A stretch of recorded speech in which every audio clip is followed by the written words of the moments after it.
आप जानते हैं कभी भी रात्रि के समय में स्नान नहीं करना चाहिए। कभी कभी क्या होता है, हम लोग कुछ लोग नियम बनाते हैं, पूरी रात भर जगते हैं और दिन भर सोते हैं। बहुत से लोगों को ऐसा देखा है, आजकल मोबाइल में व्यस्त होकर के आजकल के बच्चे पूरी रात जगते हैं और उसके बाद में सुबह से सो जाते हैं और रात में फिर उठते हैं और ऐसे स्थिति में रात में स्नान करते हैं। लेकिन रात्रि के समय में कभी भी चाहे कुछ भी हो जाए, रात के समय में स्नान करना मना है। रात के समय स्नान नहीं करना चाहिए और संध्या के समय में स्नान नहीं करना चाहिए।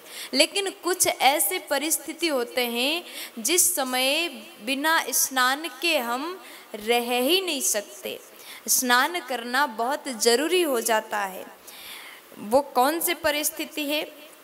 देखिए, अगर सूर्य ग्रहण है, चंद्र ग्रहण है, तो उस समय आप रात्रि में भी स्नान कर सकते हैं। और कभी कभी घर में अगर पुत्र का जन्म हो जाए तो भी रात्रि में स्नान कर सकते हैं। पुत्र जन्म हुआ और नहाना बहुत ज़रूरी हो गया तो रात में ऐसे परिस्थिति में नहा सकते हैं। या फिर स्वजन के, अपने रिश्तेदारों के किसी की अगर मृत्यु हो जाए तो भी कोई दोष नहीं है, रात में नहा सकते हैं।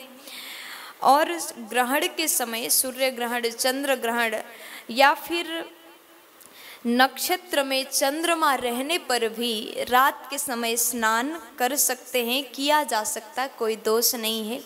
लेकिन कुछ ऐसी परिस्थिति होते हैं जिसके बाद तुरंत नहाना बहुत ज़रूरी होता है। कहते हैं अगर शरीर में आपने तेल लगाया है तो भी आपको स्नान करना ज़रूरी है। आपने शरीर पर तेल लगाया है, उसके बाद स्नान ज़रूरी है।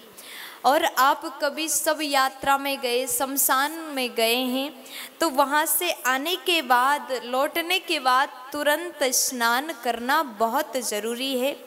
और स्त्री संग करने पर भी स्नान बहुत ज़रूरी है।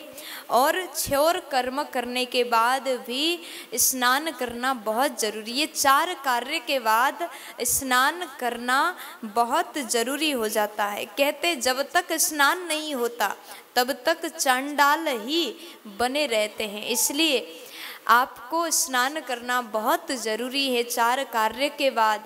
लेकिन रात्रि के समय में स्नान बिना कारण के, बिना मतलब के रात्रि के समय में कभी स्नान नहीं करना चाहिए। प्यार से बोलो। सब्सक्राइब करें हमारे YouTube चैनल देवी प्रतिभा जी को और श्रवण करें भागवत कथा की महिमा का। साथ ही बेल आइकन को दबाना ना भूलें।